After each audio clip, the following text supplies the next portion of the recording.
Estamos trabajando en este museo, que es una creación de la propia organización en base al trabajo y el esfuerzo volcado a un programa de gestión de residuos que se inició en el año 2009 y que en el transcurso de los años fueron apareciendo algunas líneas de trabajo, como en este caso la de reutilización de equipos que eran desechos, básicamente, y que nosotros les volvimos a dar vida, los reparamos estéticamente, funcionalmente, les dimos un sentido histórico y con esa idea creamos Espacio Tech, que es este museo donde estamos ahora. Bueno, la idea de esto es mostrar que con un desecho básicamente se puede generar una actividad cultural, educativa, generar conciencia desde lo ambiental, darle la posibilidad a aquellos que no conocieron la tecnología antigua de ver cuál fue el origen de lo que hoy tenemos en nuestras manos, que es un smartphone, y que básicamente condensa todas las funciones que hoy podemos encontrar en este museo. Eso es básicamente lo interesante para los chicos que no vivieron tal vez la edad analógica que vivimos nosotros y que acá van a encontrar testigos físicos de todo eso funcionando.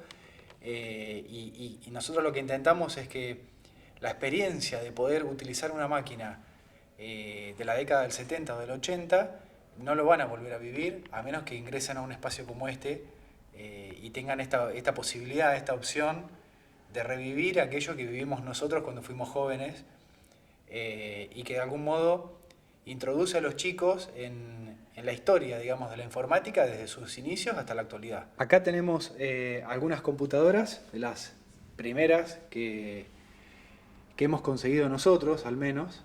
Son unas máquinas Olivetti de la década del 70, mediados de la década del 70. Previamente hay algunas calculadoras que tenemos acá, todo este sector que es el sector de cálculo. Tenemos desde las primeras calculadoras mecánicas, sumadoras en realidad, que son del siglo XIX, fines del siglo XIX,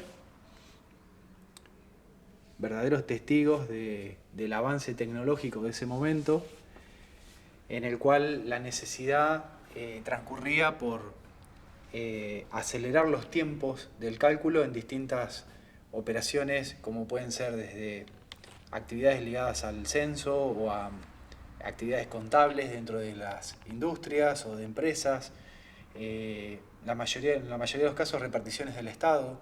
Todo esto fue lo que de algún modo fue dando impulso, digamos, a avances tecnológicos y que señores que tenían capacidad y conocimiento fuesen desarrollando máquinas como estas que permitían, digamos, mejorar la productividad y acelerar los tiempos administrativos, ¿no?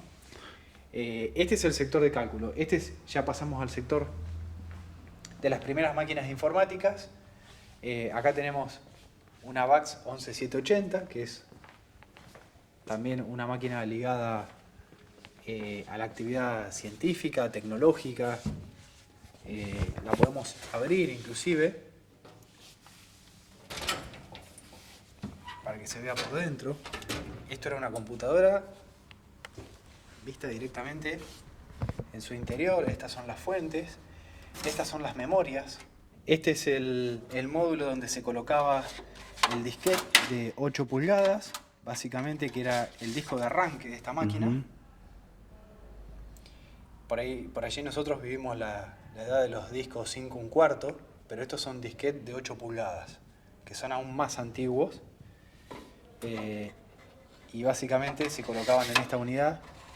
Obviamente los equipos han ganado en tamaño, son mucho más versátiles, más pequeños de llevar, pero principalmente la capacidad de procesamiento hoy es enorme en comparación con estos equipos que eran sumamente pesados, ocupaban mucho lugar y además tenían funciones limitadas. Tal vez para la época eran funciones importantes que permitían, digamos, procesar datos que antes tal vez no se podía, y ya estas máquinas permitían hacerlo. Pero lo cierto es que el avance tecnológico ha sido tan vertiginoso en unas pocas décadas. Hoy estamos hablando de esto como algo primitivo, algo antiguo, y en realidad estamos hablando de una máquina del año 80. Comparativamente tal vez con la visión que nosotros tenemos de realmente una antigüedad, tal vez algo que supere los 100 o 200 años, sin embargo en la era informática ya tenemos una verdadera antigüedad en un equipo que es de la década del 80. Así que eso es como algo que marca una distinción con respecto a cualquier otra antigüedad. Vamos a poner en práctica este QR que colocamos acá al lado de una máquina. Vamos a buscar en el sitio que está ligado y vamos a ver un pasaje de la película Terminator en el cual se puede observar cómo se conectan a un cajero automático justamente con el Atari Portfolio, que es un modelo que tenemos acá de máquina portátil. Y podemos ver cómo en ese momento extraían fondos de un cajero ilegalmente. Acá estamos en presencia de dos máquinas muy interesantes. Esta es una tecnología inglesa, las Spectrum, pero puntualmente había una licencia que había obtenido Serweni, que es una empresa nacional, y bueno, se fabricaban acá en Argentina, se ponían a la venta estas máquinas Spectrum, pero hechas por la firma Serweni. Hoy en día es una firma que existe, se dedican a la venta de equipos eléctricos, transformadores, inclusive vemos publicidades de Serweni, pero estas máquinas son de principios de los 80, así que eran líneas productivas, digamos, que tenía la firma por aquel entonces. Las Talent, que se fabricaban en San Luis, muchas de estas máquinas, las DPC 200, y había digamos, un modelo posterior que era la DPC 310, eran modelos que se utilizaban mucho en ámbitos educativos, para enseñanza de informática en escuelas y en institutos, y por otra parte se asignaban para proyectos educativos también en escuelas. Así que era una máquina muy interesante y ligada especialmente a la educación en la Argentina. Después acá tenemos otras máquinas como la Texas. Este es uno de los modelos. Estaba el modelo Silver también, que era una máquina muy similar pero toda plateada. La Atari 800 XL. Y al igual que ocurrió con la Spectrum hecha por Serweni, acá tenemos la famosa Dream Commodore 64C, que es una computadora digamos bajo licencia de Commodore, pero fue digamos puesta a la venta por Dream, y en este caso fue la única empresa en todo el mundo que logró fabricar una computadora de Commodore fuera de Estados Unidos. Así que esto es muy interesante porque también hace y demuestra la capacidad que había en la Argentina para poder innovar y para poder generar, digamos, inserción en lo que era el mercado informático en aquel entonces. Y resultó en esta máquina que fue muy vendida en la Argentina también. Bueno, acá tenemos un poco, podemos ver la evolución también del almacenamiento de datos ligado a la informática, discos muy antiguos, cintas de datos magnéticas, tarjetas, máquinas que utilizaban tarjetas perforadas, en este caso son tarjetas vírgenes, están sin perforar, pero se utilizaban distintos métodos para perforarlas. Disquetes de 8 pulgadas como los que vimos en la VAX 11780, discos extraíbles, estos que son por ahí los que vivimos nosotros en nuestros inicios también en la informática, que son los discos de 5 1/4, los discos de 3,5, discos rígidos internos de las primeras PCs. Lo mismo ocurre con estas clases de discos, bueno, la aparición de los primeros CDs. Acá tenemos algunos discos rígidos más modernos, pero para ser vistos por dentro, para ver sus mecanismos de funcionamiento.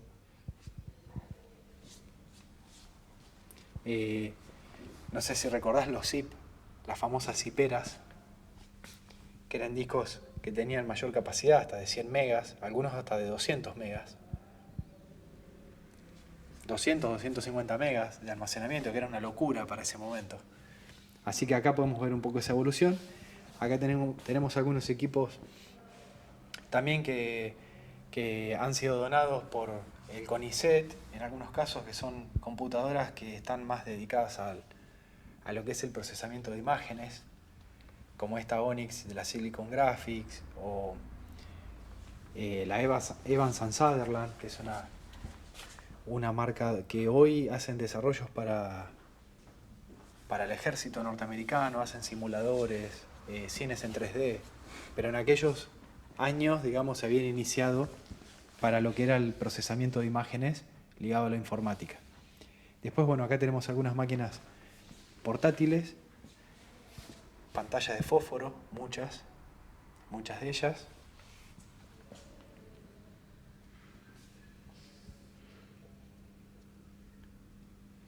Y después, bueno, un sector más ligado acá a los videojuegos. Es muy interesante porque hay mucho material del que usamos nosotros o nuestros amigos en la infancia. Esta puntualmente es una máquina que no ingresó al país. La Fairchild, que es la que tenemos acá, es la primera consola de videojuegos de la historia en utilizar un cartucho.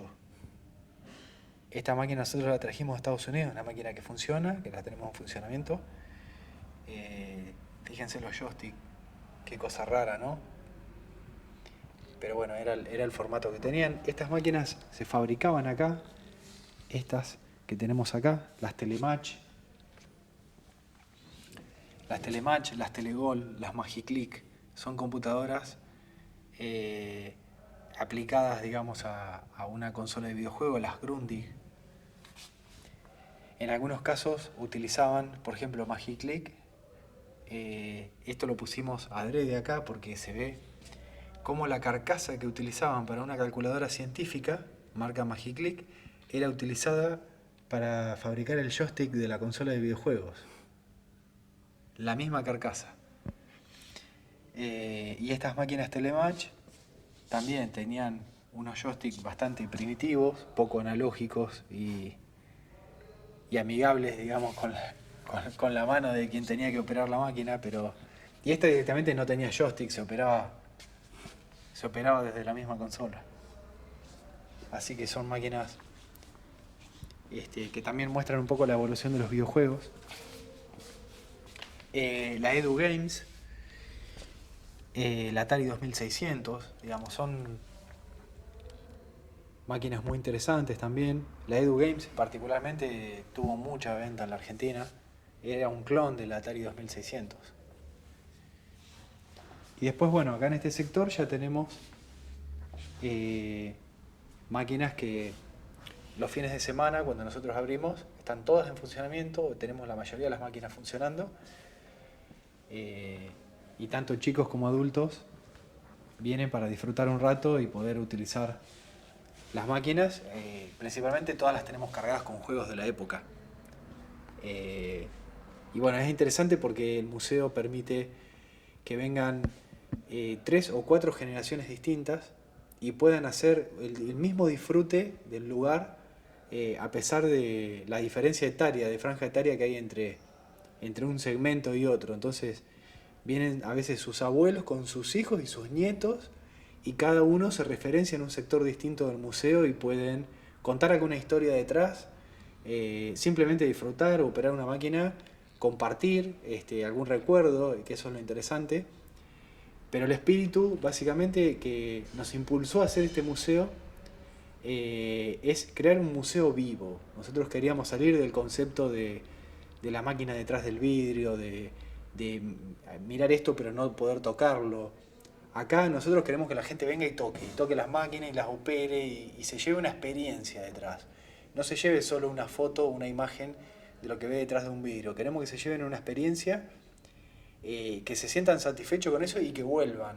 Eso es lo interesante, que vuelvan con un familiar, con un amigo, y que se convierta, crear comunidad acá adentro, ¿no? Y que esto se convierta en un punto de reunión, en un punto en el cual se pueden referenciar todos aquellos que comparten desde algún lugar la retroinformática y que quieran inclusive hasta hacer algún aporte a este espacio colaborando, simplemente viniendo, contándonos alguna historia o sumándose inclusive al grupo de trabajo. Acá estamos en el sector de algunas computadoras que son muy emblemáticas, fines de los años 70.